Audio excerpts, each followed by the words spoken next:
Okay, everybody, so today we're going to be learning about the Pilgrims and the Puritans and how those people from those two different religious groups were different from each other. And in New England, there were religious groups that were Puritans and there were religious groups that were Pilgrims. And it depended on which colony you lived in. So we're going to learn about how the different colonies in New England grew out of differing ideas and beliefs about religion. So my read aloud today is in your reader, chapter 12, so you can decide to follow along if you'd like. And the other thing we're going to be working on is activity page 9.1. And this is going to be important because activity page 9.1, we're going to take the time to compare and contrast the Pilgrims and the Puritans. And I'm going to be writing down with you to help you finish this, so make sure you're paying attention. Okay, let's get started. The Pilgrims had solved some of their problems, but the Puritans had not. In England, the Puritans were still struggling to worship the way they wanted to. They wanted to change and purify the Church of England.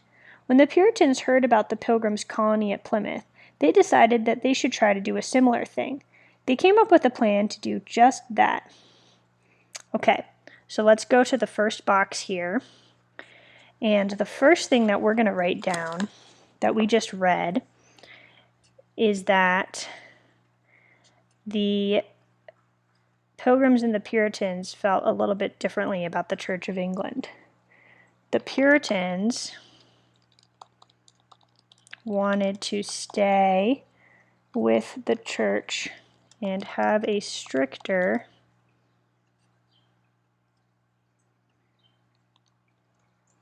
way of life based on the Bible. Okay. And the Pilgrims wanted to separate from the church.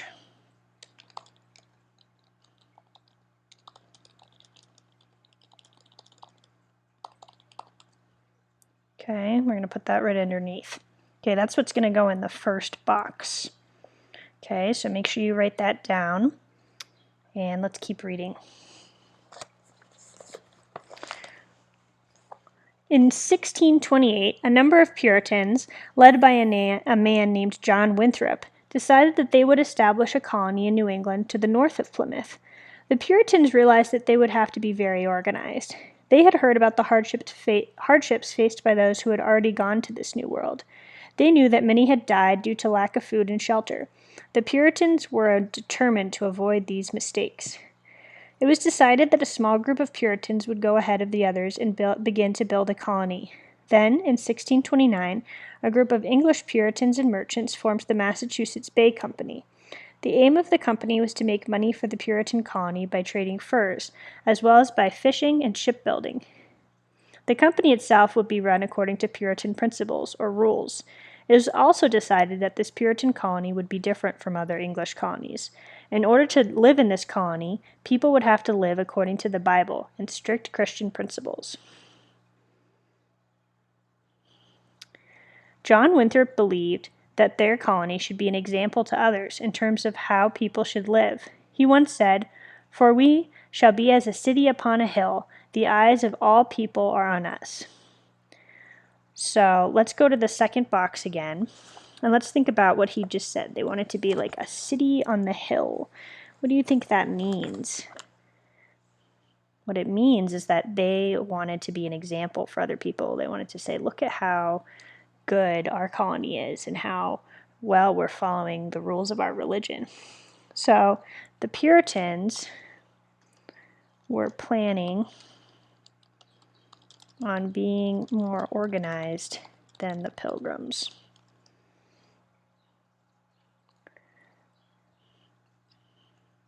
And they had a plan to make money. They weren't just going to do some farming. Instead of just farming, the Puritans planned to trade furs and build ships.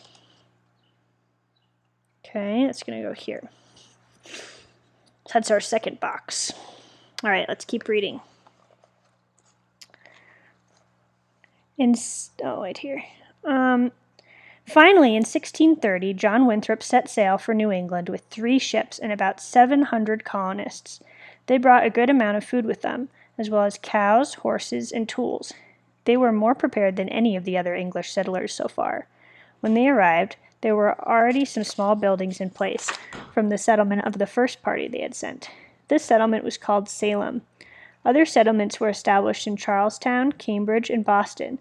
This Puritan colony was named the Massachusetts Bay Colony, and John Winthrop would become its governor. As planned, the Massachusetts Bay Colony was different from the colonies developing in the South.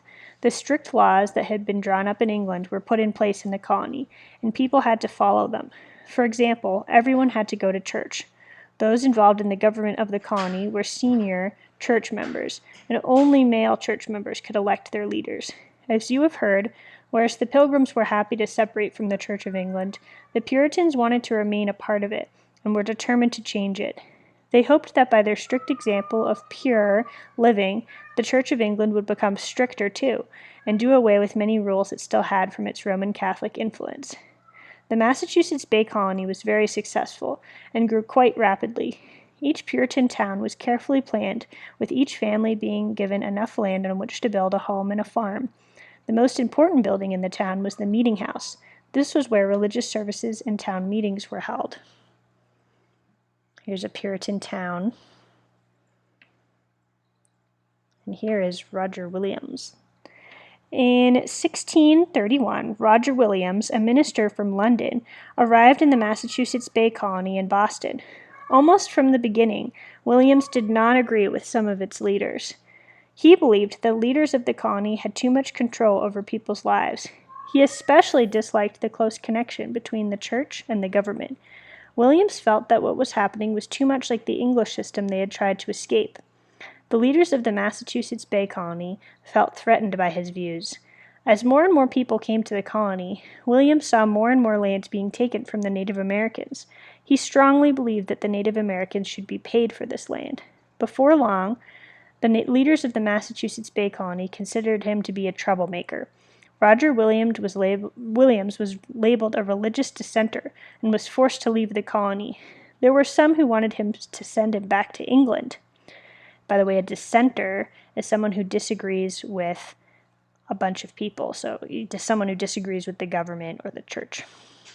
Before they could send him back, however, in 1636, Roger Williams left the colony in the middle of the night in the dead of winter. A few of his supporters left with him. It was bitterly cold, and he and his followers had nowhere to go. With the help of some Native Americans, they survived in the woods for 3 months. Eventually, Williams made his way south to what would become Providence, Rhode Island. There he purchased land from the Narragansett, a local Native American tribe. This area became the colony of Rhode Island. Here's Roger Williams escaping in the night. And here's someone named Anne Hutchinson. Gradually, others who also found it difficult to follow the strict Puritan way of life followed Williams. Rhode Island became a haven for people who wanted to be free to practice their faith or religious beliefs in their own way.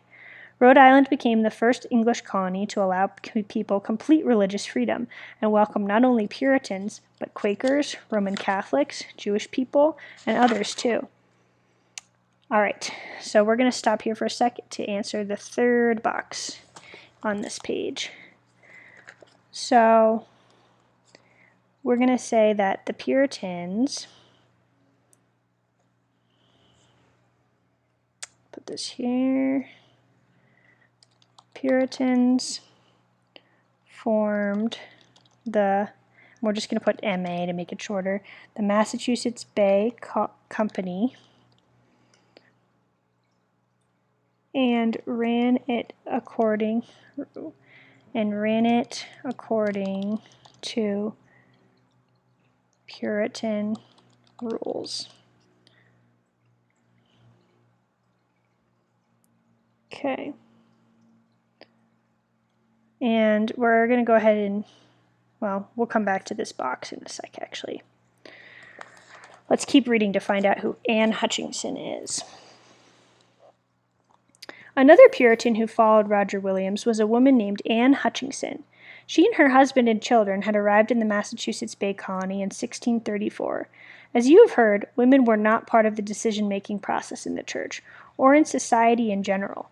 Women certainly weren't allowed to preach or deliver a religious speech or message in church. Because of these restrictions, Anne Hutchinson organized weekly meetings in her home for women who wanted to discuss these sermons or religious speeches. In these meetings, women also were free to discuss their religious views. These meetings became so popular that men, and even some of the church leaders, began to attend.